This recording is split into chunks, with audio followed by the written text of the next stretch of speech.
Hello friend, જય Shri Krishna. Geeta's cooking કોર્નરમાં તમારું સ્વાગત છે. તો આજે એક સરસ મજાની હું રેસીપી લઈને આવી છું. તો તમે ક્યારેય ખાધા હોય તો તમને ખ્યાલ હશે. આજે આપણે એક નવી રીતે કુંભણિયા ગાંઠિયા બનાવવાના છે. બારે ઘણી જગ્યાએ મળે છે ફરસાણવાળાની દુકાને, અને ઘણી જગ્યાએ નથી પણ મળતા. તો ઘરે બનાવવો હોય તો કયો કયો સામાન જોઈએ, કેવી રીતે બનાવવાના હોય, બધી જ રેસીપી આ તમારી જોડે શેર કરીશ. તો એકદમ સરસ અને સહેલી રીતથી સરસ મજાના આપણે કુંભળિયા ગાંઠિયા બને. તો એના માટે છે ને મેં બેસન લીધો છે. તો કેટલો 250 ગ્રામની આસપાસ બેસનને મેં ચારીને રાખ્યો છે. તો અત્યારે હું એકદમ સરસ અને સહેલી રીતે આપણે કુંભળિયા ગાંઠિયા બનાવવાના છે. તો એની પ્રોસેસ થોડી અલગ છે. તો બધું આપણે ગ્રીન બધા જે આપણે પાલક છે, કોથમીર છે, પાલક છે, ફુદીનો છે, મેથી છે, લીલા મરચા, આદુ બધું જ આપણે આમાં એડ કરશું અને સરસ ક્રશ કરીને એનો લોટ બાંધવાનો છે. તો એના માટે જો પાલક છે, એલા ફુદીનો છે, એને મેં ધોઈ અને કટ કરીને રાખ્યો છે. તો એ એડ કરી દઉં. એકદમ સરસ ગ્રીન મસાલો બનાવવાનો છે. અને મેથી છે જો, અને થોડી આપણે કોથમીર પણ લેશું, અને પાલક. તો પાલક કેટલી, પાલક થોડી આપણે વધારે લેવાની. તો એકદમ નેચરલ આપણે ગ્રીન કલર બનાવવાનો છે. આ ગાંઠિયા છે ને સરસ ગ્રીન કલરના હોય છે એટલા માટે. હવે આદુ છે અને લીલા મરચા છે. તો લીલા મરચા કેવા લીધા છે મેં, તો છે ને 3 તીખા લીધા છે અને 2 મરચા મોરા છે. એની જ તીખાશ આપણે લેવાની છે. તો આ લીલા મરચાને આપણે ટુકડા કરીને એડ કરી દઈશું અંદર. હવે આને છે ને હું થોડું જ પાણી અત્યારે એડ કરીશ અને સરસ આપણે પીસી લેશું.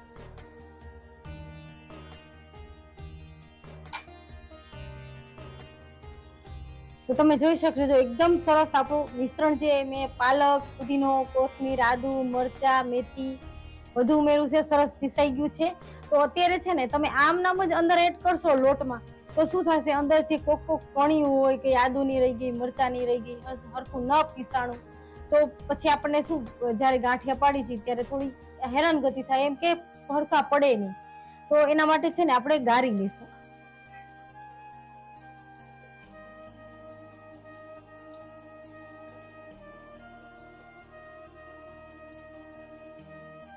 તો જો આપણું એકદમ સરસ ટેસ્ટી એવું પાણી એક તૈયાર થઈ ગયું છે, જે ગાંઠિયા બનાવવા માટે આપણે ઉપયોગમાં લેવાનું છે. એના માટે હવે આમાં મસાલા કયા એડ કરવાના છે તે પણ હું તમને જણાવું.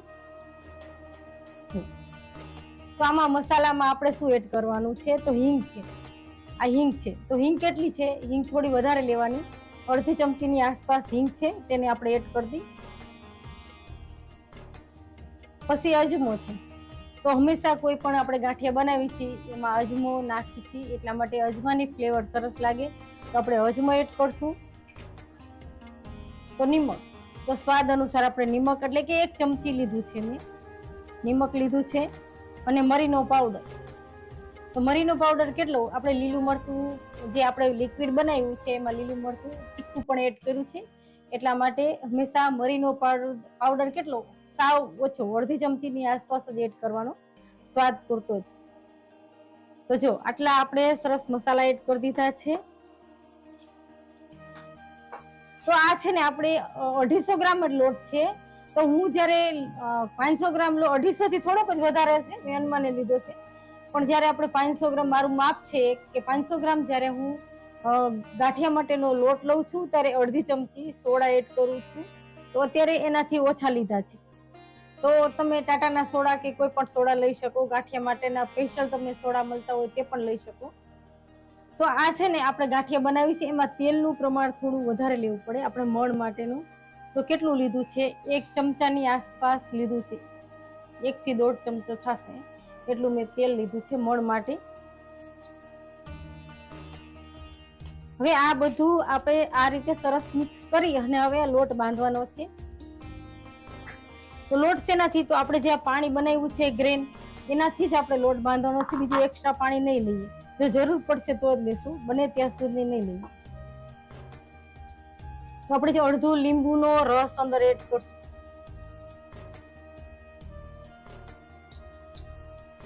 આમ તો અડધું નહીં, ચલો 1 લીંબુ તો એડ કરવું જ પડશે, કારણ કે અડધું લીંબુ તો કઈ રસ એટલો બધો અત્યારે નીકળતો નથી, એટલે 1 આખું લીંબુ મેં એડ કર્યું છે અંદર. તો હવે જે આ ગ્રીન પાણી છે આપણું પાલક, ફુદીનો, કોથમીર, મેથી વાળું, એને જ આપણે એડ કરી દઈશું અને લોટ બાંધવાનો છે. જો તમે ક્યારેય ન બનાવ્યો હોય તો ખાસ બનાવજો આ રીતે ગાંઠિયા.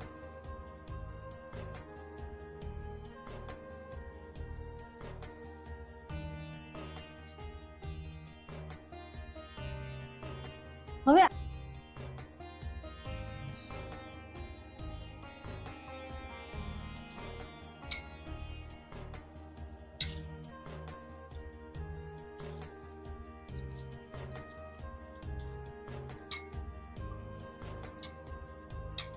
તો આ ગાંઠિયા છે ને, હું અત્યારે આ ઝારો છે મારો ચંપાકલી, તો આ ચંપાકલી ગાંઠિયા બનાવવાની છું, કુંભણિયા સરસ મજાના. તો ખાસ જોજો તમે કે હું કેવી રીતે બનાવીશ, તમે જોજો. હવે આ ચંપાકલીનો ઝારો છે તો તમે જોઈશો અંદર કેટલા સ્ટાર છે. તો આ 4 સ્ટાર છે, તમને પ્રોપર દેખાતા હશે તો દેખાય છે તીર જોતો, તો આ 4 સ્ટાર છે. તો જ્યારે પણ તમે ઝારો લેવા જાઓ ત્યારે આ રીતે જ લેવાનો. 4 સ્ટાર, આમાં 3 સ્ટાર વાળો પણ આવે છે અને 4 સ્ટાર વાળો પણ આવે છે. તો હું હવે છે ને આ લોટનું મિશ્રણ તમે જોઈ શકશો કેટલું ઢીલું છે. જો કે ઢીલું સરસ છે પણ હાથ ઉપર નથી ચોટતું જરા. અને લોટ આપણે કેવો કૂણવો છે તો એકદમ સ્ટીકી કરી નાખ્યો. જો આ લોટને છે ને એકદમ સરસ સ્ટીકી લોટ કરી નાખ્યો. જ્યારે તમે ગાંઠિયા બનાવો ત્યારે તમે લોટ બાંધો ને ત્યારે તમારાથી સહેલાઈથી તૂટી જશે, પણ તમે એને ખૂબ મસળશો ત્યારે એકદમ લાંબો અને સ્ટીકી થશે. ત્યારે જ તમારે કોઈ પણ ગાંઠિયો બનાવો ત્યારે જ પાડવાનો. આવી ગયું છે, ગેસ ફૂલ છે, પણ જ્યારે હું ગાંઠિયો પાડવા જઈશ ઝારાનો ત્યારે ગેસની આંચ હંમેશા ધીમી કરી દેવાની, તમે દાજી ન જાઓ. નહીતર શું થાય છે કે આપણે દાજી જવાની શક્યતા રહે, કારણ કે આપણે ફૂલ ગેસ હોય તો આ હાથે આ બધી વરાળ લાગે. ખાસ આ એક તમારે ઝારાના ગાંઠિયા કરવા હોય ત્યારે થોડું ધ્યાન રાખવાનું. જો હવે છે ને આપણે ગાંઠિયો પાડી છીએ તો મેં ગેસની આંચ ધીમી કરી દીધી છે અને હવે હું પાડું છું. તો તમે ખાસ જોજો કે કેવી રીતે પાડું છું.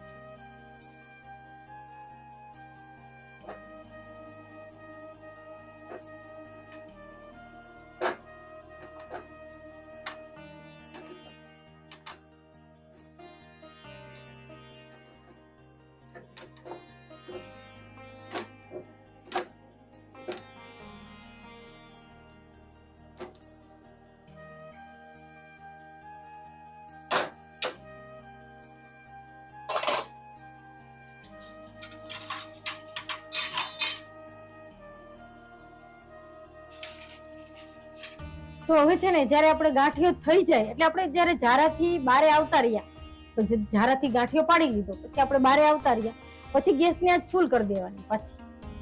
પણ જ્યારે આપણે પાડતા હોય ત્યારે ખાસ ધીમું રાખવાનો ગેસ.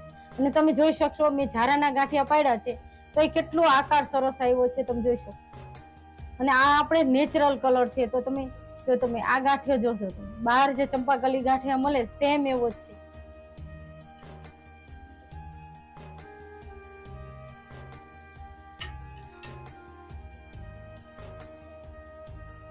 હવે છે ને આને આપણે થોડી વાર ચડવા દે, એકદમ સોફ્ટ ગાંઠિયો છે.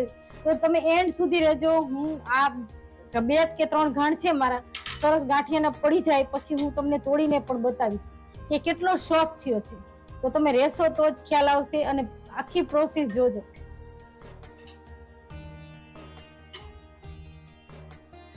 તો આપણે ગાંઠિયાને બહુ નથી રાખવાના. જો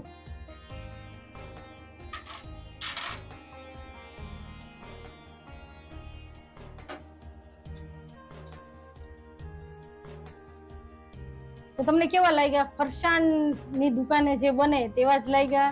હવે ખાસ કોમેન્ટમાં જણાવો કે ચંપાકલી જેવો જ આકાર થયો છે. તો આ રીતે તમે ઝારો વસાવી લીધો હોય તો પછી કોઈ તીખા ચંપાકલી ગાંઠિયા છે, ટમટમ ગાંઠિયા છે, કે તમે ભાવનગરી ગાંઠિયા કરી એવા મોરા ગાંઠિયા પણ તમે ચંપાકલી ગાંઠિયા આ રીતે વ્હાઈટ કલરના બનાવી શકો. તો તમે કોઈ પણ ગાંઠિયો બનાવી શકો. તમે ગાંઠિયાની જો તમે જોઈ શકશો કેટલો લાંબો ગાંઠિયો છે. તો આ રીતે તમે પાડશો ને તો લાંબો ગાંઠિયો પડશે, આમ કટકા કટકા નહીં પડે. અને આકાર તમે ખાસ જોજો, એકો એકનો. ચાલો હવે આપણે બીજા પાડી લઈએ અને હું અત્યારે સાઈડમાં રાખું છું. હવે જ્યારે આપણે બીજો ઘાણ પાડી છીએ ગાંઠિયા માટેનો ત્યારે શું કરવાનું, જો મેં અત્યારે આ ઝારો છે ને એને સાફ કરી લીધો છે, જો આ રીતે. એટલે છે ને જે આપણા આ જે હોલ હોય આના, આપણે કોઈ પણ ગાંઠિયા બનાવી એના જે આ કાણા હોય એ બુરાઈ જાય.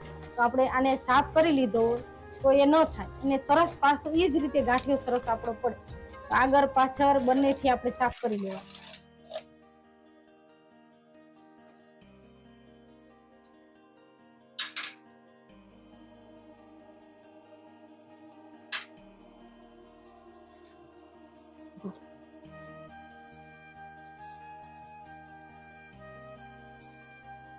તો હવે આપણને એમ થાય કે ચલો લોટ સુકાવા માંડ્યો છે થોડી વાર, કારણ કે ગાંઠિયાનો લોટ છે ને હંમેશા સુકાઈ જાય, થોડી વાર પડ્યો રહે ને સુકાઈ જાય. તમે જોયું હશે કે કંદોઈ વાળાની દુકાને તમે જાઓ તો લોટ તો આટલો બધો બાંધ્યો, 10 કિલો લોટ બાંધ્યો હોય, 5 કિલો લોટ બાંધ્યો હોય, તો શું થાય, એ લોકો ઉપર પાણી છાંટી દે કે ચણાનો લોટ સુકાય નહીં, કારણ કે બીજો ઘાણ પાડતા હોય ઘાણ તો આ લોટ સુકાઈ ગયો.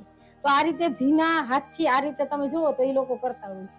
એટલા માટે જો તમારે પણ તમે કરતા હોય અને વાર લાગે તો તમારે આવી રીતે ભીનો હાથ કરી દેવાનો, એટલે લોટ સુકાય નહીં અને ગાંઠિયો સરસ પડે આપણો. જો હવે એ જ રીતે હું આ બીજો ગાંઠિયો પાડું છું. તો સ્ક્રીન ઉપર ડબલ ટેપ કરીને લાઈક કરજો, નવા હોય તો સબસ્ક્રાઇબ જરૂરથી કરી લેજો. જો હવે છે ને ગેસની આંચ મેં ધીમી કરી દીધી છે.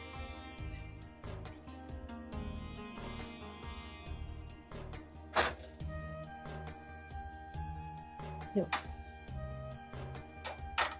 તો છે ને ઝારા ઉપર સરસ, એટલે મેં કડાઈ ઉપર ઝારો ગોઠવી દીધો છે અને નીચે ગેસ ધીમો કરી દીધો છે. ખાસ હું તમને કહું છું, નહીતર શું થશે, ફૂલ ગેસ હશે આ રીતે ને તમે પાડશો, એક ઘાણ પાડી શકશો, એક કામ કરી શકશો, બીજી વાર કરવા જશો તો અહીંયા વરાળ લાગશે, હાથ ઉપર આપણા વરાળ લાગશે. એટલે ગેસની આંચ જ્યારે પાડો ત્યારે ધીમી કરી દેવાની, એટલે તમે છે ને વરાળ ન લાગે અને ગાંઠિયો સરસ પડી જાય. પછી લાગશે વરાળ, આખા બધા પડી જશે પછી વરાળ લાગશે, પણ પેલા નહીં લાગે. એટલે ખાસ કરજો. જો અને હું કેવી રીતે કરું છું, આખો હાથ લઈ જાઉં છું. જો આખો હાથ લઈ જઈશ એટલે ગાંઠિયો છે ને લાંબો અને આખો પડે.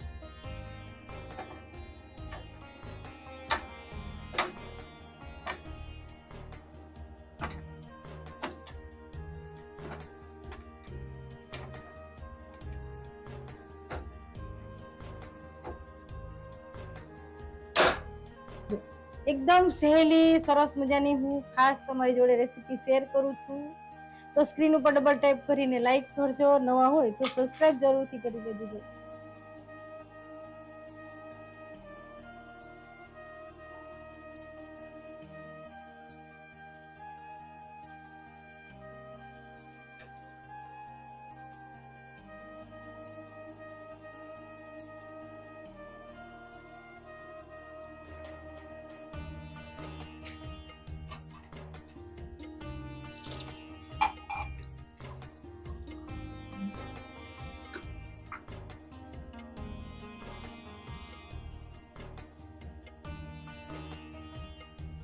તો તમે જોયું ને કેટલા સરસ આપણા ગાંઠિયા થયા છે.